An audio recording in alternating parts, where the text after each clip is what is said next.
إن الحمد لله نحمده ونستعينه ونستغفره ونؤمن به ونتوكل عليه ونعوذ بالله من شرور أنفسنا ومن سيئات أعمالنا من يهده الله فلا مضل له ومن يضلله فلا هادي له ونشهد أن لا إله إلا الله وحده لا شريك له ونشهد أن سيدنا وسندنا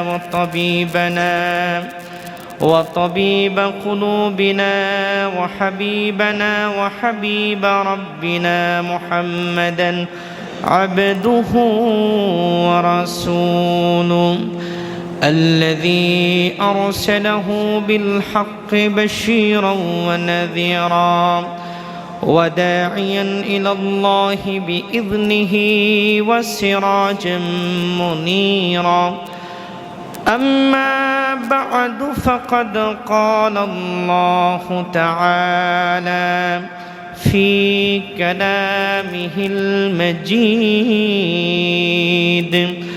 والفرقانه الحميد أعوذ بالله من الشيطان الرجيم بسم الله الرحمن الرحيم فيه آيات بينات مقام إبراهيم ومن دخله كان آمنا ولله على الناس حج البيت من استطاع إليه سبيلا صدق الله العظيم وصدق رسوله النبي الحبيب الكريم ونحن على ذلك من الشاهدين والشاكرين والحمد لله رب العالمين وقال تعالى في شان حبيبه ومحبوبه ومعشوقه مخبرا وآمرا إن الله وملائكته يصلون على النبي يا أيها الذين آمنوا صلوا عليه وسلموا تسليما اللهم صل على مولانا محمد وعلى آل سيدنا مولانا محمد حبیبی ہمارا نبی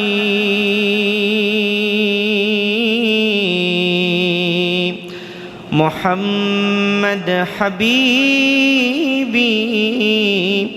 سارے جہاں کی نبی اللہم صلی علی سیدنا مولانا محمد وعلى آل سيدنا مولانا محمد مدینہ کی ہوا سے جنتی بو آتی ہے خاک باقی مدینہ میں نور جنت چمکتی ہے بلغ العلا بکمالہ کشف الدجى بجماله حسنت جميع خصاله صلوا عليه وآله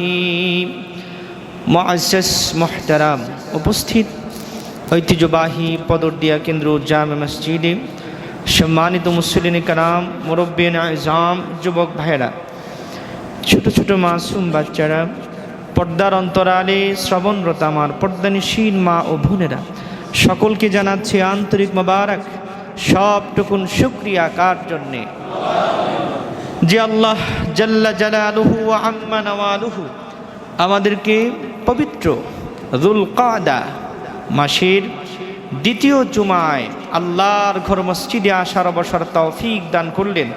চলুন সেই মহিয়ান গরিয়ান সর্বশক্তিমান আল্লাহ সুবহানাহু ওয়া তাআলার দরবারে আমাদের হৃদয়ের সবটুকু আবেগ অনুভূতিগুলোকে উজাড় করে, হৃদয়ের সবটুকু প্রাচীর উন্মোচন করে পড়ছি আলহামদুলিল্লাহ। লাখ কোটি তার চেয়ে অনেক অনেক বেশি দরুদ ও সালাম আমাদের পিয়ারা নবীজি মুহাম্মদ রাসূলুল্লাহ সাল্লাল্লাহু আলাইহি ওয়াসাল্লামের উপর। প্রিয় সুধী, আজকে আমি আপনাদের খিদমতে পবিত্র কোরআনুল কারীমের ৩ নম্বর সূরা আলে ইমরানের ৯৭ নম্বর আয়াতটি তেলাওয়াত করেছি। এই আয়াতটিকে আবর্তন করে একটি বিষয়কে নিয়ে আলোচনা শুনবো। আর দেরি নয়, সকলে আমার সাথে পড়ুন, আউযু বিল্লাহি মিনাশ শাইতানির রাজীম, বিসমিল্লাহির রাহমানির রাহিম।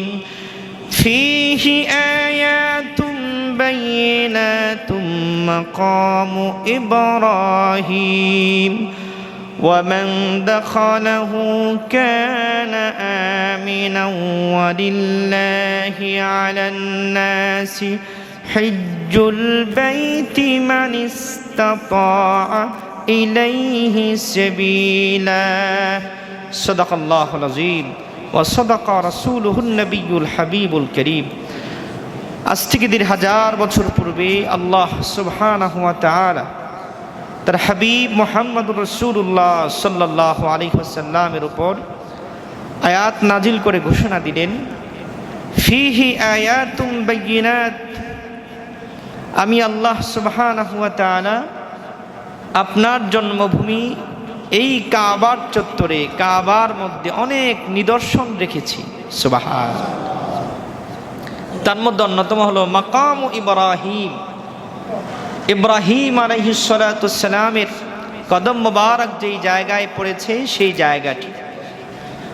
ওয়ামান দাখালাহু কানা আমিনা, আল্লাহর যে বান্দা আপনার শহর, আপনার জন্মভূমি কাবায় প্রবেশ করবে, আমি আল্লাহর পক্ষ থেকে সে নিরাপত্তা লাভ করবে। তারপর আল্লাহ ঘোষণা দিলেন, ওয়ালিল্লাহি আলান নাসি হিজ্জুল বাইতি মান ইসতাতা ইলাইহি সাবিলা, আমি আল্লাহর পক্ষ থেকে মানব জাতির জন্য আদেশ হলো তারা যেন এই ঘরের এসে হজ আদায় করে। বলেন সুবহানাল্লাহ। প্রিয় সুধী, এই মাসটি যুলকাদ মাস, এই মাসটি হলো হজের প্রস্তুতির মাস। সুবহানাল্লাহ। আলহামদুলিল্লাহ, আমাদের অঞ্চল থেকে অনেকেই হজের নিয়ত করেছেন, অনেকেই চলেও গিয়েছেন। আমরা পড়ছি আলহামদুলিল্লাহ। আল্লাহ রাব্বুল আলামিন আমাদের অঞ্চল থেকে, আমাদের এই দেশ থেকে যারা এবার হজ্জে গিয়েছেন, হজে যাবেন, আল্লাহ রাব্বুল আলামিন সকলের হজকে হজ্জে মাবরুর হিসাবে কবুল করুক, পড়ুন আমিন। আমরা যারা হজে যেতে পারিনি, আল্লাহ রাব্বুল আলামিন আমাদেরকেও কবুল করুক, পড়ুন আমিন। সম্মানিত মুসলিম কারাম, হজ কাকে বলে, হজের কি গুরুত্ব, আল্লাহ রাব্বুল আলামিন কেন আমাদের জন্য হজকে ফরজ করলেন, বিশ্ব শান্তি, বিশ্ব ভ্রাতৃত্ব রক্ষায় হজের কি গুরুত্ব, এই বিষয়ে আজকে আমরা কথা শুনব। এবার আসুন, হজ কাকে বলে। আল হজ এর অর্থ হলো আল ইরাদা, ইচ্ছা করা, আল কাসদু, নিয়ত করা, সংকল্প করা। বলেন সুবহানাল্লাহ। তাহলে হজের প্রথম অর্থ হলো নিয়ত করা, ইরাদা করা। আরেকটি অর্থ জিয়ারা, জিয়ারত করা। আরেকটি হলো তাওয়াফ, তাওয়াফ করা। সুবহানাল্লাহ। প্রিয় নবী সাল্লাল্লাহু আলাইহি ওয়াসাল্লামের উম্মতের জন্য আরেকটি স্পেশাল ফজিলত বৈশিষ্ট্য হলো, উম্মতে মুহাম্মাদি যখন কোনো কাজের নিয়ত করবে, ওই কাজটি না করতে পারলেও আল্লাহ রাব্বুল আলামিন তার আমলনামায় ওই আমলের সওয়াব লিখে দিবেন। সুবহানাল্লাহ। এটা আমাদের জন্য স্পেশাল বৈশিষ্ট্য। এই নিয়ামত অন্য কোনো উম্মত কেউ পায় নাই। এজন্য হজ অর্থ হলো আল ইরাদা, ইচ্ছে করা। যে ব্যক্তি হজের করার জন্য ইচ্ছে করলো কিন্তু সে সামর্থ্যবান হলো না, সুস্থতার কাজের জন্য যেতে পারলো না, আমার রাসূলুল্লাহ সাল্লাল্লাহু আলাইহি ওয়াসাল্লামের হাদিস বলে, হজ না করতে পারলেও আল্লাহ রাব্বুল আলামিন তার আমলনামায় হজের সওয়াব দান করে দিবেন। সুবহানাল্লাহ। যে ব্যক্তি নামাজ পড়ার ইচ্ছে করলো কিন্তু কোনো কারণে নামাজে যেতে পারলো না, শরীক হতে পারলো না, এই যে ইচ্ছে করা, নিয়ত করার পর থেকেই ইমানদার মুমিনের আমলনামায় ওই সওয়াবটা আল্লাহ রাব্বুল আলামিন দান করে দেন। সুবহানাল্লাহ। আমাদের দুই কাঁধে অসংখ্য ফেরেশতা রয়েছে, তাদেরকে বলা হয় কিরামান কাতিবিন, সম্মানিত লিখকগণ। ইমানদার মুমিন যখন নেক কাজের ইচ্ছে করে, ডান দিকের ফেরেশতারা সাথে সাথে আমলনামার মধ্যে সওয়াব লিখতে শুরু করে। সুবহানাল্লাহ। কাজটা করুক বা না করুক, সওয়াব কি ফেরেশতারা লিখে ফেলেছে। কিন্তু বাম কাদের যে ফেরেশতারা, তারা সব পাপের কাজ লিখে। ইমানদার মুমিন পাপের কাজ ইচ্ছে করলো মনে যে আমি আজকে এই কাজটা করব, সেটা পাপের কাজ। এই ফেরেশতারা যখন লিখতে শুরু করবে, ডান দিকের ফেরেশতারা তাদেরকে বাধা দেয় যে না না না, ইমানদার মুমিন তো এই পাপের কাজ করে না, যতক্ষণ না পর্যন্ত না করবে লিখতে পারবে না। আল্লাহু আকবার। এজন্য হজ এর প্রথম অর্থ হল ইরাদা, ইচ্ছে করা, নিয়ত করা, সংকল্প করা। আমি এই হজের জন্য নিয়ত করলাম কিন্তু যেতে পারলাম না, সওয়াব আল্লাহ দান করবেন। সুবহানাল্লাহ। এজন্য আমরা কি নিয়ত করতে পারি, আল্লাহ যদি আমাকে তৌফিক দান করো, যদি আমার শরীর স্বাস্থ্য ভালো থাকে, ইনশাআল্লাহ হজ করব। আল্লাহ কবুল করো, করুন আমিন। আমরা সকলে নিয়ত করি মনে মনে যে আল্লাহ তুমি আমাকে তৌফিক দান করো, তুমি আমাকে শারীরিক সামর্থ্য দান করো, আমি হজ করব। এই সংকল্প যদি থাকে, যদি নাও যেতে পারি, অর্থের জন্য, শারীরিক অসুস্থতার জন্য, রব্বুল আলামিন আমাদেরকে হজের সওয়াব থেকে বঞ্চিত করবেন না। আল্লাহ রব্বুল আলামিন আমাদেরকে কবুল করো, করুন আমিন। সম্মানিত মুসলিম কারাম, হজ একটি ফরজ ইবাদত। হজের জন্য দুইটি শর্ত, কয়টি বলেন? মানিস্তাতা ইলাইহি সাবিলা, একটি হলো আপনার পাথেও লাগবে, অর্থ আপনার হজে যাওয়ার জন্য যেই এবিলিটি, আর্থিক, এটা আপনার লাগবে। যে ব্যক্তির অর্থ নেই তার উপর হজ ফরজ নয়। 2 নাম্বার, শারীরিক সুস্থতা লাগবে। আপনি অসুস্থ, আপনার উপর হজ ফরজ নয়। যে ব্যক্তি সুস্থ এবং সামর্থ্যবান, টাকা আছে, তার উপর কি ফরজ? হজ ফরজ। এবার আসুন, হজ কি তাৎক্ষণিক ফরজ না দেরিতে করলেও চলবে? প্রশ্ন আছে কিনা বলেন? আচ্ছা, যে হুজুর আমার টাকা আছে, শারীরিক ফিটনেসও আছে, অনেকের 20-25 বয়সেই তার হজ ফরজ হয়ে গেছে, টাকাও আছে, শরীরও সুস্থ, কিন্তু হজে যেতে পারলো না। এ বিষয়ে রাসূলুল্লাহ সাল্লাল্লাহু আলাইহি ওয়াসাল্লাম বলেন, মান আরাদাল হজ্জ, নবীজি সাল্লাল্লাহু আলাইহি ওয়াসাল্লাম বলেন, মান আরাদাল হজ্জ ফালইয়াতাআজ্জাল, যে ব্যক্তি হজের ইচ্ছে করেছে সে যেন তাড়াতাড়ি হজ আদায় করে। সুবহানাল্লাহ। ফাইন্নাহু ক্বাদ ইয়ামরুদু লিল মারিদি ওয়া তাদিল্লু দাল্লাহ, কারণ হলো হতে পারে এবছর সেই অর্থের মালিক হয়েছে, আগামী বছর বড় কোনো অসুস্থতায় সে আক্রান্ত হয়ে যেতে পারে। এজন্য নবী করিম সাল্লাল্লাহু আলাইহি ওয়াসাল্লাম বলেছেন, যখনই হজ ফরজ হবে, হজ যেন আমরা তাড়াতাড়ি আদায় করি। আর আওয়াজ করে বলেন সুবহানাল্লাহ। কিন্তু আমাদের মধ্যে একটি কনসেপ্ট রয়েছে যে আমরা মনে করি হজ ফরজ হয়েছে ঠিক, কিন্তু একটু দাড়িগুলো একটু বড় হোক, একটু বয়স হোক, তারপরে আমরা হজে যাব। এই কনসেপ্ট থেকে আমাদের দূরে সরে আসতে হবে, ঠিক কিনা বলেন? হজের জন্য আরেকটি শর্ত হলো শারীরিক ফিটনেস। আপনি অবাক হয়ে যাবেন, বিশ্বের অন্যান্য মুসলিম দেশের বালেগ হওয়ার পর থেকেই তারা হজের জন্য অর্থ জমায়। সুবহানাল্লাহ পড়বেন না? যুবক বয়সে আপনি হজে যাবেন, যৌবন বয়সে হজে যাবেন, তাহলে হজের যে ফরজ কাজ, হজের যে ইবাদত করার জন্য যে সামর্থ্য, এবিলিটি আপনার থাকবে। বাংলাদেশ থেকেও অনেকেই 80-90 বছর বয়সেও হজে যায়। কথা বলেন ঠিক কিনা? দেখা যায় হজের সাই, মিনা, আরাফা যেতে আসতেই পায়ের নিচে পড়েই অনেকে দুনিয়া থেকে বিদায় হয়ে যায়। কথা বলেন ঠিক কিনা? আপনারা যারা হজ উমরা করতে গিয়েছেন আপনারা জানেন বর্তমানে যেই ভিড় হয়, হাজরে আসওয়াদে চুমু দেওয়ার সুযোগই তো হয় না। কথা বলেন ঠিক কিনা?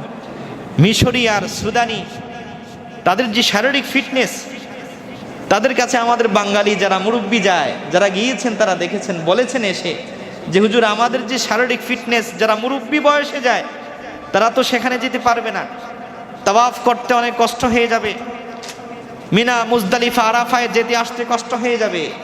এজন্য আমাদের প্রয়োজন হজ কি মুরব্বী বয়সে করা না যৌবনকালে করা? যৌবনকাল, যুবক বয়সে করা, যেন আপনার শারীরিক ফিটনেস ভালো, তখনই আমরা হজে যাব। আল্লাহ কবুল করুক, পড়ুন আমিন। সম্মানিত মুসলিম কারাম, হজ দেরিতে আদায় করলেও হয়ে যাবে, কিন্তু নবীজি সাল্লাল্লাহু আলাইহি ওয়াসাল্লাম উৎসাহিত করেছেন হজ কি দেরিতে নাকি তাড়াতাড়ি? তাড়াতাড়ি আদায় করা। নামাজ যেভাবে ফরজ, রোজা যেভাবে আমরা আদায় করি, যাকাত যেভাবে আমরা ফরজ হিসাবে আদায় করি, হজের বিষয়ে আমরা এই কনসেপ্ট তৈরি করেছি যে বয়স হক, মেয়েটা বিয়ে দেই, ছেলেটা বিয়ে দেই, তারপরে আমি হজে যাব। দেখা গেল এর পরের বছরই দুনিয়া থেকে বিদায়। নবীজি বলেছেন তোমরা যখনই হজ ফরজ হয়ে যাবে, সামর্থ্যবান হবে, তখনই হজ করবে, যেন তোমাদের অসুস্থতার কারণে, অন্য কোনো বিপদের কারণে তোমরা হজ থেকে বঞ্চিত না হও। আল্লাহ রাব্বুল আলামিন আমাদেরকে কবুল করুক, পড়ুন আমিন। এবার আসুন হজের কি ফজিলত, হজ আদায় করলে আল্লাহ রাব্বুল আলামিন আমাদেরকে কেমন প্রতিদান দান করবেন। আল্লাহর নবী মুহাম্মদ সাল্লাল্লাহু আলাইহি ওয়াসাল্লাম ইরশাদ করেন, মান হাজ্জা ফালাম ইয়ারফাথ ওয়া লাম ইয়াফসুক গুফিরা লাহু মা তাকদ্দামা মিন যামবিহি। আল্লাহর নবী ইরশাদ করেন, আল্লাহর যে বান্দা হজ আদায় করলো, কোনো পাপাচারে লিপ্ত হলো না, আল্লাহ রাব্বুল আলামিন তার পেছনের জীবনের সব গুনাহগুলোকে মাফ করে দিবে। সুবহানাল্লাহ। যে ব্যক্তি হজ করলো এবং হজ আদায় করতে গিয়ে কোনো পাপাচারে লিপ্ত হলো না, রব্বুল আলামিনের বদৌলতে তার জীবনের সব গুনাহকে পরিষ্কার করে দিবেন। সুবহানাল্লাহ। আল্লাহ নবী সাল্লাল্লাহু আলাইহি ওয়াসাল্লাম আরো ইরশাদ করেন, মান হাজ্জা ফালাম ইয়ারফাথ ওয়া লাম ইয়াফসুক রাজাআ কায়াউমিন ওয়ালাদাতহু উম্মুহু।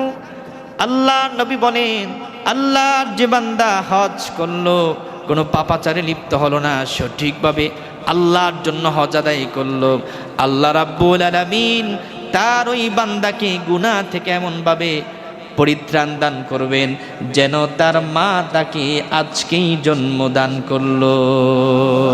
সুবহানাল্লাহ। মা সন্তানকে জন্ম দিলে যেভাবে একেবারে মাসুম নিষ্পাপ, তার কোনো গুনাহ নাই, যে ব্যক্তি হজ আদায় করলো রব্বুল আলামিন তাকে ওই রকম নিষ্পাপ বানা দিবেন। সুবহানাল্লাহ। প্রিয় সুধী, আজকে পবিত্র জুমার দিন, বরকতপূর্ণ আজকের এই দিনে হজের ইরাদা করে, নিয়ত করে আপনারা সকলেই আল্লাহর ঘর মসজিদ দান করুন, যেন রব্বুল আলামিন আমাদের অর্থের মধ্যে বরকত দান করে, যেন রব্বুল আলামিন আমাদেরকে সকলকে জীবনে একবার হলেও হজ করার তৌফিক দান করে, পড়ুন আমিন। টাকা থাকলেই কিন্তু হজ আদায় করা যায় না। কথা বলেন ঠিক কিনা? এটা কি আপনারা আমার সাথে একমত? অর্থ থাকলেই কিন্তু হজ আদায় করা অনেক সময় যায় না। কোটিপতির লক্ষ লক্ষ কোটি টাকার মালিক, বাড়ি গাড়ি সব আছে, কিন্তু এখনো হজ আদায় করতে পারে নাই। তার মধ্যে আমাদের ডক্টর ইউনুস একজন, ঠিক কিনা বলেন? আমরা ওনার জন্য দোয়া করব যে উনি যেন হজ আদায় করে, আল্লাহ কবুল করে, পড়ুন আমিন। সম্মানিত মুসলিম কেরাম, এজন্য আমরা নিয়ত করতে হবে, ইচ্ছে করতে হবে, হৃদয় থেকে মদিনা মক্কা শরীফের জন্য হৃদয়ের টান থাকতে হবে, ঠিক কিনা বলেন? নবীজির শহরের জন্য মক্কাতুল মুকাররমা, মিনা, মুজদালিফা, আরাফা, আরে এই জায়গাগুলো দেখলেই তো জীবনের গুনাহ মাফ। সুবহানাল্লাহ। আপনি যে ব্যক্তি হজ করতে গেল, আল্লাহর কাবার গিলাফ দেখার সাথে সাথে তার সগীরা গুনাহগুলো মাফ হয়ে যাবে। সুবহানাল্লাহ। আরাফার ময়দানে যে ব্যক্তি গেল, আরাফার ময়দানে যাওয়ার সাথে সাথে আল্লাহ রাব্বুল আলামিন তাকে নিষ্পাপ বানায় দিবেন। সুবহানাল্লাহ। এই আরাফার ময়দান এর এত বেশি বরকত, এত বেশি ফজিলত। নবীজি বলেন আরাফার দিনে কোনো পাখি যদি আরাফার ময়দানের উপর দিয়ে শুধু উড়ে যায়, ওই পাখিকেও আল্লাহ হাজী হিসাবে কবুল করবেন। সুবহানাল্লাহ। এত বেশি ফজিলত বারাকাত এই আরাফার ময়দান। এই আরাফার ময়দানের বরকত কেন এত বেশি? আমাদের আদি পিতা হযরত আদম সফিউল্লাহ, আমাদের মা হাওয়া আলাইহিস সালাতু ওয়াস সালাম, এই দুইজন আমাদের বাবা মা, ঠিক কিনা বলেন? আমাদের বাপ মা অনেক, আমাদের ঘরে একজন আছে না নাই? আছে। ইব্রাহিম নবীও আমাদের বাবা, হযরত আদম তিনিও আমাদের বাবা। মারহাবা বলবেন না? আল্লাহ নবী আদম দুনিয়াতে আসলেন আমাদের শ্রীলঙ্কার সিংহলে। আল্লাহ নবী আমাদের মা হাওয়া আলাইহিস সালাতু ওয়াস সালামকে পাঠালেন জিদ্দায়। দুইজনের দূরত্ব কম না বেশি? কোন বর্ণনায় 350 বছর দুইজন আল্লাহর কাছে কেঁদেছেন। আল্লাহ রাব্বুল আলামিন 350 বছর পরে এই আদম আমাদের বাবা এবং আমাদের মা হাওয়া আলাইহিস সালাতু ওয়াস সালামকে যেই জায়গার মধ্যে মিলন করেছেন, একত্রে দুনিয়াতে দেখা করেছেন, পরিচিত করিয়েছেন, এটা সেই জায়গা, যেই জায়গাটার নাম হলো আরাফার ময়দান। বলেন সুবহানাল্লাহ। আল্লাহ নবী আদম শফিউল্লাহ আল্লাহর কাছে দোয়া করতেন। এই দোয়াটা আমার রব্বুল আলামিন নিজেই শিখিয়েছেন, আমরাও পড়ি। রব্বানা যালামনা আনফুসানা ওয়া ইল্লাম তাগফির লানা ওয়া তারহামনা লানাকুনান্না মিনাল খাসিরিন। এই দোয়াটা তিনি পড়তেন। এখন আমরা নামাজে এই দোয়াটা পড়ি কম না বেশি? বেশি।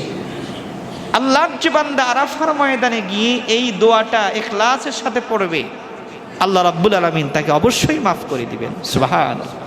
সম্মানিত মুসলিম কারাম, আদম নবী জান্নাতে ছিলেন, হাওয়া আলাইহিস সালাতু ওয়াস সালাম জান্নাতে ছিলেন। তারা দুনিয়াতে আসছেন একটা ভুলের জন্য। তারা 350 বছর কেটেছেন। আমাদের গুনাহ কম না বেশি? ওনারা তো নিষ্পাপ হওয়ার পরেও ছোট একটা ভুল, তার জন্য 350 বছর কেঁদেছেন। আর আমাদের ভুল তো অভাব নাই, গুনাহ তো অভাব নাই। এখন আমাদের চোখে এক ফোঁটা চোখের পানিও আসে না, ঠিক কিনা বলেন? তাফসীরের কিতাবে আসছে ওনারা এত কেঁদেছেন, এই চোখের পানি দিয়ে আল্লাহ তাআলা চন্দন গাছ বানাইছেন। সুবহানাল্লাহ। কোন বর্ণনায় মেহেদি গাছ বানাইছেন, 2টা বর্ণনা আছে। তারা এত কেঁদেছেন আল্লাহর কাছে। মুফাসসিরে কেরাম বলেন আদম নবী ভুল করলেন, এজন্যই আমরাও ভুল করি। আমরাও কি করি? ভুল করি। আমাদের বাবা যেহেতু ভুল করেছেন, আমরাও ভুল করব। তিনি ভুলে গিয়েছেন, আমরাও ভুলে যাব। আদম নবী আমাদের বাবা মা আমাদেরকে শিক্ষা দিয়েছেন আরাফার ময়দানে একত্রিত হয়ে আল্লাহর যে ইমানদার বান্দা আল্লাহর কাছে চাইবে, দোয়া পড়বে, আরাফার ময়দানে যাবে, রব্বুল আলামিন তাদেরকেও মাফ করে দিবেন। সুবহানাল্লাহ। এজন্য আমাদের ইচ্ছে থাকতে হবে, হৃদয়ের আকুতি থাকতে হবে, আল্লাহ তুমি আমাকে তৌফিক দান করো। আমাদের দোয়া মোনাজাতে আল্লাহর কাছে চাইতে হবে, আল্লাহ তৌফিক দান করো, আমি হজে যাব, আমি আরাফার ময়দানে যাব, আমি আমার নবীর শহরে যাব, নবীর জন্মভূমিতে যাব, নবীজি রওজা মুবারক মদিনাতুল মুনাওয়ারায় যাব। আল্লাহ রাব্বুল আলামিন আমাদের হৃদয়ের আকুতিকে কবুল করুন, আমিন। তাহলে যে ব্যক্তি হজ করবে আল্লাহর জন্য, দুনিয়ার মানুষকে খুশি করার জন্য না। আমি হজ করতে যাচ্ছি, মানুষ আমাকে হাজি বলবে, আছে না নাই? আছে। নামের আগে আলহাজ না লিখলে, অনেকের নামের আগে হজ করে আসছে, যদি আলহাজ না বলা হয়, বলে দেওয়া হয় এই আলহাজ উমক। কথা বলেন ঠিক কিনা? কেউ যদি হজ করে নামার আগে আলহাজ লিখতে সমস্যা নেই, তবে আলহাজ না লিখলে যদি মনের মধ্যে কপটতা আসে, মনের মধ্যে রিয়া আসে, আপনার যে হজ কবুল হয় নাই তা নিশ্চিত। ঠিক কিনা বলেন? আমরা হজ করতে যাব কার জন্য? যদি বলতে হবে কার জন্য? আল্লাহকে খুশি করার জন্য। মনের মধ্যে এই এরাদা যদি থাকে যে হজ করতে যাচ্ছি, মানুষ আমাকে আলহাজ বলবে, হাজি বলবে, ওই হজ আল্লাহ কবুল করবেন না। ইখলাস নিয়াত পরিশুদ্ধ করতে হবে, যে মানুষ আমাকে সম্মানে যদি আমাকে বলে যে আলহাজ, আলহামদুলিল্লাহ, কিন্তু মনের মধ্যে যদি এই কপটতা থাকে, এই নিয়ত থাকে, মানুষ আমাকে হাজি বলবে, মানুষ আমাকে আলহাজ বলবে, এরকমটা নিয়ত আমরা করব না, ইখলাস থাকতে হবে। আল্লাহ রাব্বুল আলামিন আমাদেরকে কবুল করুক, আমিন। এই ইখলাসের সাথে যখন আমরা হজ করব, তাহলে আল্লাহ রাব্বুল আলামিন আমাদেরকে নিষ্পাপ এমনভাবে বানাবেন যেন আমাদের মা আজকেই আমাদেরকে জন্ম দিয়েছে। সুবহানাল্লাহ। বাস্তব কথা হলো, যারা হজ করে আসে অনেকের সময় মুসাফা করতে গেলে একজন নাবালেগ নিষ্পাপ বাচ্চাকে কোলে নিলে যেভাবে অনুভূতি হয়, একজন হাজির সাথে মুসাফা করলেও সেই রকম অনুভূতি হয়, ঠিক কিনা বলে? বাস্তব। যারা হজ করে আসে, আপনি মুসাফা করবেন, দেখা করবেন, দেখবেন ওনার সাথে মুসাফা করার চেহারা, মুসাফা করলেই আপনার মধ্যে অনুভব হবে যে আসলেই তার হজ কবুল হয়ে গেছে। সুবহানাল্লাহ। তার সাথে মুসাফা করলেই মনে হবে যে নিষ্পাপ বেগুনা মাসুম বাচ্চাকে কোলে নিলে যেভাবে অনুভূতি হয়, তার সাথে সাক্ষাৎ করলেও এমন অনুভূতি হবে। সুবহানাল্লাহ। রব্বুল আলামিন আমাদেরকেও এরকম হজ কবুল করুক, আমিন। 2 নম্বর ফজিলত হলো, নবীজি সাল্লাল্লাহু আলাইহি ওয়াসাল্লাম বলেছেন, আল্লাহর যে বান্দা আল্লাহর জন্য হজ করবে, নিয়ত পরিশুদ্ধর সাথে, ইখলাসের সাথে, রব্বুল আলামিন এই হজের বদৌলতে আল্লাহর 8 জান্নাত তার জন্য ওয়াজিব করে দিবেন। সুবহানাল্লাহ। সহিহ মুসলিম 1349 নম্বর হাদিস, নবীজি বলেন, আল উমরাতু ইলাল উমরাতি কাফফারাতুন লিমা বাইনাহুমা ওয়াল হাজ্জু মাবরুর লাইসা লাহু জাযাউন ইল্লাল জান্নাহ। নবীজি বলেন, একটি উমরার পরে আরেকটি উমরা যে ব্যক্তি করবে, তার মাঝখানের যত গুনাহ আছে আল্লাহ মাফ করে দিবেন। আর যে ব্যক্তি হজ্জে মাবরুর করবে, আল্লাহ রাব্বুল আলামিন তাকে এমন প্রতিদান দান করবেন, তার একমাত্র প্রতিদান হলো আল্লাহর জান্নাত। সুবহানাল্লাহ। আল্লাহর জান্নাত শুধু একটা না, 8 জান্নাত। আল্লাহ বলবেন, বান্দা যাও, আমার 8 জান্নাতের দরজা তোমার জন্য খোলা, যে দরজা দিয়ে তোমার ইচ্ছে হয় আমার জান্নাতে প্রবেশ করো। সুবহানাল্লাহ। তাহলে এই হজ ইরাদা করতে হবে, নিয়ত করতে হবে। এত ফজিলত, এত বারাকাত। আমাদের অর্থ আছে, এবিলিটি আছে, স্বাস্থ্য আছে, সুস্থ আমরা, কিন্তু এখনো আমরা হজের নিয়ত করতে পারলাম না, আল্লাহর জান্নাতটা লিখে নিতে পারলাম না। আমরা এই এত বড় ফজিলত বারাকাত থেকে বঞ্চিত যারা, আপনারা এবছরে নিয়ত করুন। কারণ আগামী বছর আসতে আসতে আপনি হয়ে যেতে পারেন অসুস্থ, আপনি হয়ে যে মারাত্মক বিপদে আক্রান্ত। আমরা নিয়ত করব এখন থেকেই টাকা জমাবো। আল্লাহ রাব্বুল আলামিন কবুল করুক, আমিন। বন্ধুরা আমার, বাবাজিরা আমার, নবীজি সাল্লাল্লাহু আলাইহি ওয়াসাল্লাম আরো বলেন, যে ব্যক্তি হজ করবে আল্লাহর জন্য, যে ব্যক্তি টাকা খরচ করবে আল্লাহর জন্য, রব্বুল আলামিন তার এই টাকার মধ্যে সবচেয়ে বেশি বারাকাত দান করবে। সুবহানাল্লাহ। অনেকের মনে প্রশ্ন, 6 লক্ষ টাকা খরচ হয়ে যাবে, আরে এত লক্ষ টাকা খরচ হয়ে যাচ্ছে। আবার অনেকেই বলতেছে যে আল্লাহ নাউজুবিল্লাহ মক্কা শরীফের তাদেরকে এই হজ দিয়েছেন ব্যবসার জন্য। নাউজুবিল্লাহ পড়বেন না, যেটা ব্যবসা। আস্তাগফিরুল্লাহ আযীম। এরকম কমেন্টস করার সুযোগ নাই।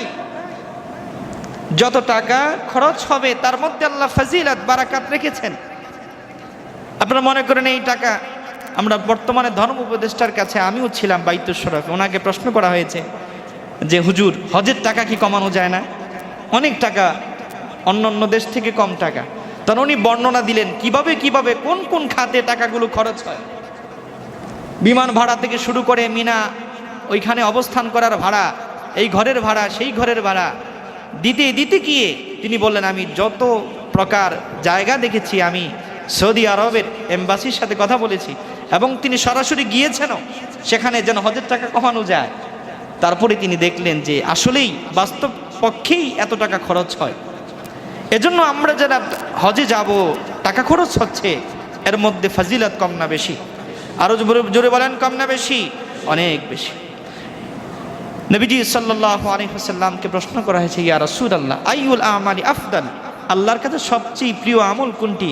নবীজি বললেন, আল হাজ্জুম মাবরুর, হজ আদায় করা। আওয়াজ করে বলেন সুবহানাল্লাহ। আমাদের দুনিয়ার মধ্যে যত আমল আছে তার মধ্যে এক একটি বিষয়ের জন্য এক একটি আমল উত্তম, কিন্তু যাদের অর্থ আছে, শারীরিক সামর্থ্য আছে, তার জন্য উত্তম হলো হজ আদায় করা। সুবহানাল্লাহ। নারীদের পক্ষ থেকে নবীজিকে প্রশ্ন করা হয়েছে, ইয়া রাসূলুল্লাহ আপনি আমাদের নারীদেরকে জিহাদের মধ্যে যেতে বলেছেন, আমাদেরকেও হজের কথা নামাজের কথা বলেছেন। আমাদের জন্য আরেকটি উত্তম আমল কি বলে দিবেন? নবীজি বললেন, তোমাদের নারী জাতিদের জন্য আরেকটি উত্তম আমল হলো হজ আদায় করা। সুবহানাল্লাহ। আমরা তো পুরুষরা, আমাদের মধ্যে এই বিষয়টি রয়েছে, আমরাই শুধু হজে যাই, কিন্তু আমাদের মায়েরা হজে যেতে পারে না, ঠিক কিনা বলেন? আমাদের মায়েদের জন্য হজ ফরজ। যদি সামর্থ্যবান হয়, আপনি ছেলে, আপনার অর্থ আছে, এই অর্থের মধ্যে মায়ের হক আছে না নাই? যদি বলেন আছে না নাই? আছে। ও ছেলেরা, ও স্বামীরা, আপনাদের কাছে অনুরোধ করব, আপনার যদি সামর্থ্য হয় একসাথে হজে যাবেন। আল্লাহ কবুল করুক, পড়ুন আমিন। আপনি আপনার বিবিকে নিয়ে যাবেন, ছেলেকে বলবো ছেলে মাকে নিয়ে হজে যাবে। সুবহানাল্লাহ পড়বেন না? এই হজের মধ্যে রহমত বরকত কম না বেশি? বেশি। মেয়েদের ক্ষেত্রে বিষয়টা হলো, মেয়েরা একা একই হজ করতে যেতে পারবে না, তার সাথে মাহারাম থাকা লাগবে। তার সাথে কে থাকা লাগবে? মাহারাম। মাহারাম বলা হয় যাদের সাথে দেখা দেওয়া জায়েজ। মেয়ে হজে যাবে স্বামীর সাথে, বাবার সাথে, মামার সাথে, ভাইয়ের সাথে, তাদের সাথে হজে যাবে, মাহারাম লাগবে, তার নিরাপত্তা দেওয়ার জন্য একজন লাগবে। তাহলে আপনি যদি একা যান, পরবর্তীতে উনি যদি না যেতে পারে, তাহলে উনি একা কিন্তু হজে যেতে পারবে না। কারণ একজন মহিলা গায়রা মাহারাম অন্য পুরুষের সাথে হজে যেতে পারবে না, তার সাথে মাহারাম থাকাই লাগবে। এর থেকে বোঝা যায় ইসলাম যে একজন নারীকে কি পরিমাণ গার্ড দিয়েছে। সুবহানাল্লাহ পড়বেন না? আমাদের নারীরা ইহুদি খ্রিস্টান পাশ্চাত্যের কাছে অধিকার খুঁজে। অধিকার যদি খুঁজতে হয় আমার ইসলামের কাছে আসো, অধিকার যদি পেতে হয় আমার কোরআনের কাছে আসো, অধিকার যদি চেয়ে নিতে হয় আমার নবীর আদর্শের কাছে আসো, ঠিক কিনা বলেন? আমার নবীর আদর্শ আমাদের মায়েদেরকে সম্মানিত করেছে, আমার কোরআন আমার নারীদেরকে সম্মানিত করেছে, আমার ইসলাম আমার নারীদেরকে সম্মানিত করেছে। একজন নারী হজ তার জন্য ফরজ নয় যদি তার সাথে মাহারাম না থাকে। অর্থ বোঝা গেল সে হজে যাবে, তার সাথে একজন বডিগার্ড লাগবে। সুবহানাল্লাহ, যেন তার সম্মানের একটু হানি না হয়, একটু সম্মান হানি যেন না হয় আমার মায়ের, আমার বোনের। এজন্য ইসলাম যার জন্য ফরজ করেছেন তার সাথে মাহারাম থাকা লাগবে। যদি কোনো নারীর মাহারাম না থাকে তার উপরে হজ ফরজ নয়। এজন্য আমি আপনাদের কাছে অনুরোধ করব, আমাদের মায়েরা, আপনার বিবি, আপনার বোন সুযোগ হলে তাকেও নিয়েও হজ উমরায় যাবেন। আল্লাহ রাব্বুল আলামিন আমাদেরকে কবুল করুক, পড়ুন আমিন। প্রিয় সুধী, হাজিদের জন্য অন্যতম ফজিলত হলো হজে যাওয়ার পরে যা দোয়া করবে সব দোয়া আল্লাহ কবুল করে নেবেন। সুবহানাল্লাহ। সুনানুত তিরমিজির হাদিস, নবীজি বলেন, আল হুজ্জাজ ওয়াল উম্মার ওয়াফদুল্লাহ। যে ব্যক্তি হজ করতে গেল, উমরা করতে গেল, সে আল্লাহর মেহমান। সুবহানাল্লাহ পড়বেন না? আল্লাহর মেহমান। হজে যাওয়ার পরে, উমরায় যাওয়ার পরে আল্লাহর কাছে যা চাইবে আল্লাহ রাব্বুল আলামিন তাই তাকে দান করে দিবেন। সুবহানাল্লাহ। এজন্য আমাদের অনেক চাওয়া, অনেক ইচ্ছে, আমরা হজে যাব, উমরায় যাব, সেখানে গিয়ে আল্লাহর কাবার চত্বরে দাঁড়িয়ে আল্লাহর কাছে দোয়া করব, মিনা মুজদালিফা আরাফায় গিয়ে আল্লাহর কাছে দোয়া করব, যা চাইব আল্লাহ কবুল করবেন। সুবহানাল্লাহ। নবীজি বলেন, আল হুজ্জাজ ওয়াল উম্মার ওয়াফদুল্লাহ, ইন দাউহু আজাবাহু ওয়া ইন ইস্তাগফারাহু গুফিরা লাহু। আল্লাহর যে বান্দা হজ করতে যাবে, উমরা করতে যাবে, আল্লাহর কাছে যা চাইবে আল্লাহ রাব্বুল আলামিন তাই তাকে দান করবেন। আল্লাহর কাছে ইস্তেগফার করবে, গুনাহ মাফের জন্য চাইবে, রাব্বুল আলামিন তার পেছনের জীবনের সব গুনাহকে মাফ করে দিবেন। সুবহানাল্লাহ। এজন্য নবীজি সাল্লাল্লাহু আলাইহি সাল্লাম বলেছেন, যে ব্যক্তি হজ করতে যাবে তোমরা তার কাছে দোয়া চাইবে। দোয়া কি করবে? চাইবে তার কাছে যে ভাই আপনি যাচ্ছেন, আল্লাহ আপনাকে সামর্থ্য দিয়েছে, আপনি আমার জন্য দোয়া করবেন। আপনি নবীজির রওজা মুবারাকে আমার পক্ষ থেকে সালাম পৌঁছাবেন। আমরা আমাদের বাংলাদেশের, আমাদের অঞ্চল থেকে যারা হজে যাচ্ছে, আমরা আমাদের মসজিদের পক্ষ থেকে তাদের কাছে দোয়া চাই। আমরা এই মুসল্লিয়ান কেরামদের থেকে পক্ষ থেকে তাদের কাছে দোয়া চাই, তারা যেন আমাদের জন্য সেখানে গিয়ে দোয়া করে। আল্লাহ রাব্বুল আলামিন কবুল করুক, পড়ুন আমিন। প্রিয় সুধী, নবীজি সাল্লাল্লাহু আলাইহি ওয়াসাল্লাম আরো বলেন, ইন্না লাকা মিনাল উজরি আলা কদ নসিবুকা ওয়া নাফাকতুকা। নবীজি সাল্লাল্লাহু আলাইহি ওয়াসাল্লাম বলেন, তোমরা দুনিয়ার মধ্যে যেই জায়গায় তোমাদের টাকা খরচ করবে তার মধ্যে অন্যতম জায়গা হলো আল্লাহর জন্য হজ করতে গিয়ে টাকা খরচ করা। সুবহানাল্লাহ, আমাদেরকে আল্লাহ যে অর্থ দিয়েছেন এই অর্থ আমরা খরচ করব হজের মধ্যে। সুবহানাল্লাহ পড়বেন না? এই হজ্জের মধ্যে আপনি যখন অর্থ খরচ করবেন, এই অর্থের মধ্যে আল্লাহ বরকত দান করবে। এই অর্থের নিরাপত্তা দান করবেন কে? আল্লাহ। এবার আসুন আমরা দেখি হজে গিয়ে অনেকেই মারা যায়, ঠিক কিনা বলেন? সমগ্র পৃথিবীতে যখন হজে যাওয়া হয়, বর্তমানে সৌদি আরবের যেই রাস্তা আমাদের বাংলাদেশের সাথে মিলে, সেখানে তো আবহাওয়া অনেক গরম, ঠিক কিনা বলেন? সেখানের আবহাওয়া সব কিছু মিলে মিনা মুজদালিফা আরাফায় যেতে আসতে মানুষের পায়ের নিচে পিষেও অনেক হাজি মারা যায়, ঠিক কিনা বলেন? বাংলাদেশে অনেক গত বছর হাজি অনেকেই মারা গিয়েছে, কারণ ওই যে বৃদ্ধ বয়সে গিয়েছে, শারীরিক ফিটনেস কম, তারা সেটা সহ্য করতে পারে না। আমি শুনেছি হাজরে আসওয়াদ চুমু দিতে গেলেও অনেকে শ্বাসরুদ্ধ হয়ে মারা যায়, কারণ সেখানে চুমু দেওয়ার যে প্রবণতা। নবীজি সাল্লাল্লাহু আলাইহি ওয়াসাল্লামের হাদিস আছে, যদি চুমু দিতে না পারো দূর থেকে কি করবে? ইশারা করবে। দূর থেকে কি করবে? ইশারা করবে। কিন্তু আমাদের মধ্যে অনেকেই আছে একেবারে ভিড়, শারীরিক ফিটনেস নাই, আপনি যে গেলেন সেখানে সেটা আপনার উচিত হয়নি। কারণ অন্য দেশের যে ফিটনেস, মিশরি, সুদানি, তারপরে তাদের যে শারীরিক বডি ফিটনেস, সেটার সাথে আপনি পারবেন না। জোড়াজুড়ি করে শক্তি প্রয়োগ করে সেখানে যাওয়ার প্রয়োজন নাই। আপনি দূর থেকে কি করবেন? ইশারা করবেন। প্রতি চক্করেই যখনই হাজরে আসওয়াদের পাশে আসবেন, দূর থেকে কি করবেন? ইশারা করলেই হাজরে আসওয়াদ চুমু দেওয়ার যে বৈশিষ্ট্য, ফজিলত আল্লাহ আপনাকে দান করবেন। সুবহানাল্লাহ। নবীজি সাল্লাল্লাহু আলাইহি ওয়াসাল্লাম বলেছেন, হাজরে আসওয়াদ ছিল একটা সাদা পাথর। কি পাথর? সাদা। নবীজি বলেন হাজরে আসওয়াদ ছিল দুধের মতো সাদা। জান্নাত থেকে এই পাথর এসেছে। আদম সন্তান এই পাথরের মধ্যে চুমু দেওয়ার ফলে আদম সন্তানের গুনাহগুলো চষে নেওয়ার কারণে হাজরে আসওয়াদটা সাদা থেকে কালো হয়ে গেছে। আল্লাহু আকবার। এজন্য আমরা যদি শারীরিক ফিটনেস ভালো থাকে, আপনি বুড়া হয়ে গেলে তো সেখানে চুমু দেওয়ার সুযোগ থাকবে না। আপনি যাবেন, ফিটনেস যখন ভালো থাকবে, যৌবন যখন আপনার থাকবে, তখনই যাওয়ার চেষ্টা করুন। তখন আপনি হজের মধ্যে যেই কার্যবলী রয়েছে আপনি আনন্দের সাথে আদায় করতে পারবেন। রব্বুল আলামিন আমাদেরকে কবুল করুক, আমিন। নবীজি সাল্লাল্লাহু আলাইহি ওয়াসাল্লাম বলেন, যে ব্যক্তি হজের মধ্যে গিয়ে মারা গেল, হজের যেই পোশাক, এই পোশাকেই তাকে দাফন করা হবে। সুবহানাল্লাহ পড়বেন না? মানুষ যখন মারা যায় তার মাথা ঢেকে ফেলতে হয়, পা ঢেকে ফেলতে হয়। নবীজি বলেন, যে ব্যক্তি হজের মধ্যে গিয়ে মারা যাবে তার মাথা ঢাকবে না। সুবহানাল্লাহ পড়বেন না? তার মাথা খোলা থাকবে। কিয়ামতের ময়দানে এই হাজি এই খোলা মাথা নিয়ে আল্লাহর সামনে দাঁড়াবে। সুবহানাল্লাহ। তাকে দেখেই বুঝবে যে সে হজ করতে গিয়ে মারা গিয়েছে। এজন্য আমি এক সময় আমার বাবাকে প্রশ্ন করলাম যে, বাবা, আমরা অনেক সময় ভিডিওতে দেখি কাবার চত্বরে জানাজা হয়, এই জানাজার মধ্যে দেখলাম যে অনেকের মাথা খোলা।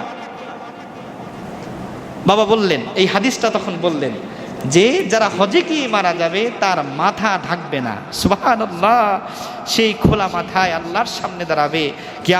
কিয়ামতের ময়দানে তাকে এই স্পেশাল সম্মান দেওয়া হবে। মানুষ দেখেই বুঝবে সে হজে গিয়ে ইন্তেকাল করেছে। রব্বুল আলামিন আমাদেরকে কবুল করুক, আমিন। আল্লাহ নবী আরো বলেন, যে ব্যক্তি হজ করতে যাবে, মক্কা এবং মদিনার মধ্যে মারা যাবে, নেক নিয়ত যদি থাকে, কিয়ামতের ময়দানে আল্লাহর নবী তার জন্য সুপারিশ করবেন। সুবহানাল্লাহ। নবীজি আরো বলেন, কানাহু আমিনা, কিয়ামতের ময়দানে সে নিরাপত্তার সাথে দাঁড়াবে। রব্বুল আলামিন আমাদেরকে কবুল করুক, আমিন। ইমাম মালিক রাহমাতুল্লাহ আলাইহি, মালিকি মাযহাবের যিনি ইমাম, তার নাম কি? ইমাম মালিক রাহমাতুল্লাহ আলাইহি। তিনি 4 লক্ষ হাদিসের হাফেজ ছিলেন। সুবহানাল্লাহ। মদিনাতুল মুনাওয়ারায় মালিকি মাযহাবের চর্চা হয়। কোন জায়গায়? মদিনায়। ইমাম মালিক রাহমাতুল্লাহ আলাইহির 2টা বৈশিষ্ট্য ছিল। কয়টা বলেন? 1 নাম্বার বৈশিষ্ট্য হলো তিনি কোনোদিন মদিনা থেকে বের হতেন না। যত কাজ থাকুক মদিনায় থাকতেন। ওনার ছাত্ররা প্রশ্ন করলো, শেখ আপনি কেন মদিনা থেকে বের হন না?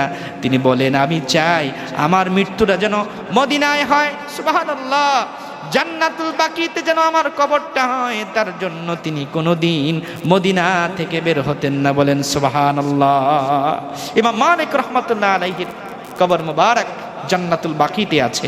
আল্লাহু আকবার বলেন। তিনি নবীজি সাল্লাল্লাহু আলাইহি ওয়াসাল্লামের হাদিসের দাস দিতেন, তিনি কোনোদিন মদিনাতুল মুনাওয়ারার মধ্যে জুতা পায়ে দিতেন না। সুবহানাল্লাহ। ছাত্ররা প্রশ্ন করা হয়েছে যে শেখ আপনি কেন জুতা পায়ে দেন না? তিনি বললেন এই মদিনার মধ্যে আমার নবীজি রওজা মুবারাকে শুয়ে আছে, আমার রাসূলের সম্মানে আমি জুতা ছেড়ে দিয়েছি। আল্লাহু আকবার। এজন্য মক্কাতুল মুকাররমা মদিনাতুল মুনাওয়ারায় যাওয়ার পরে কোনো রকমের আচরণ, কোনো কথাবার্তায় বেয়াদবি করার কোনো সুযোগ নাই। ভারতের একজন শায়েখ তিনি মদিনা শরীফের মধ্যে গিয়ে বলেছিলেন মদিনার দই টক। কি বলছেন? মদিনার দই কি টক? মানে মদিনা শরীফের কোনো একটা প্রোডাক্টের কি ধরলেন? ভুল ধরলেন। জোরে বলেন, ভুল ধরলেন যে মদিনার দই কি টক। তিনি বুঝাতে চাইলেন অন্যান্য দই মিষ্টি, কিন্তু মদিনা শরীফের দইটা টক। তিনি স্বপ্নে দেখলেন আল্লাহর নবী স্বপ্নে তাকে বলছে তুমি আমার সাথে বেয়াদবি করেছো, যাও বের হয়ে যাও আমার শহর থেকে, আর কোনোদিন এই শহরে পা রাখবে না। আল্লাহু আকবার বলেন। তিনি পরে তাওবা করেছেন যে আমার এই ভুলের জন্য আমি ইচ্ছে করলেও আর কোনোদিন মদিনা শরীফে যাওয়ার সৌভাগ্য আমার হয় না। এজন্য আমি অনুরোধ করব যারা হজ উমরা করতে যাচ্ছেন এবং যাওয়ার ইচ্ছে করেছেন, মক্কা শরীফ আর মদিনা শরীফ এই দুই জায়গার সম্মান আল্লাহ বাড়িয়েছেন কম না বেশি? অনেক বেশি। সেখানের কোনো বিষয়ের ভুল ধরার সুযোগ নাই, কোনো বিষয়ের ভুল ধরবেন না। যাবেন, হজ করবেন, উমরা করবেন, জিয়ারত করবেন, আবার চলে আসবেন। মদিনাতুল মুনাওয়ারার ছেলেরা মেয়েরা মক্কাতুল মুকাররমার এখন অনেকেই কমেন্টস করে যে এখনও কিছু আবু জাহেল রয়ে গেছে, নাউজুবিল্লাহ। আমরা কোনো ভুল ধরবো না। তারা যদি অপরাধী হয়ে থাকে জবাব দিবে কার কাছে? জোরে বলেন কার কাছে? কিন্তু আমরা গিয়ে তাদের কোনো ভুল ধরার চেষ্টা করব না। রব্বুল আলামিন আমাদেরকে কবুল করুক, পড়ুন আমিন। প্রিয় সুধী, এই যে আল্লাহ রব্বুল আলামিন হজ দিলেন, হজ একটি বৈশ্বিক ইবাদত, সবাই এক জায়গায় উপস্থিত হয়। এই হজের মধ্যে অনেক শিক্ষা। এই হজ কেন আল্লাহ দিলেন? এই হজের মধ্যে মুসলিম বিশ্বের জন্য কি ভ্রাতৃত্ব রয়ে গেছে? প্রিয় সুধী, হজ আমাদেরকে প্রথম শিক্ষা দেয় আমাদের ইমানের দৃঢ়তা, ইমানের দৃঢ়তা। এজন্যই তালবিয়ার মধ্যে আমরা পড়ি লাব্বাইক আল্লাহুম্মা লাব্বাইক, লাব্বাইক লা শারীকা লাকা লাব্বাইক। এই তালবিয়া কত হাজার লক্ষ লক্ষ মানুষ হজের এই ময়দানে পড়ে। এর মাধ্যমে আল্লাহ ইমানের দৃঢ়তা আমাদেরকে শিক্ষা দিলেন। লাব্বাইক আল্লাহুম্মা লাব্বাইক, আল্লাহ উপস্থিত হয়ে গেছি তোমার কাছে। লা শারীকা লাকা লাব্বাইক, আল্লাহ তুমি ছাড়া কেউ নাই। আমরা কোনো খোদা, আমরা কোনো ইবাদতকারী, আমরা সকলেই তোমার ইবাদত করি। আমরা কোনো দেবী দেবতা, আমরা কোনো ইলাহ মানি না, তুমি আমাদের একমাত্র ইলাহ। এই হজ আমাদেরকে ইমানের ইস্তেকামত শিক্ষা দেয়। বলেন সুবহানাল্লাহ। বিশ্বের মুসলমান যদি ইমানের সাথে দৃঢ় থাকে তাহলে পৃথিবীর কোনো অত্যাচারী শাসক আমাদেরকে শোষণ করতে পারবে না। ঠিক কেনা বলেন?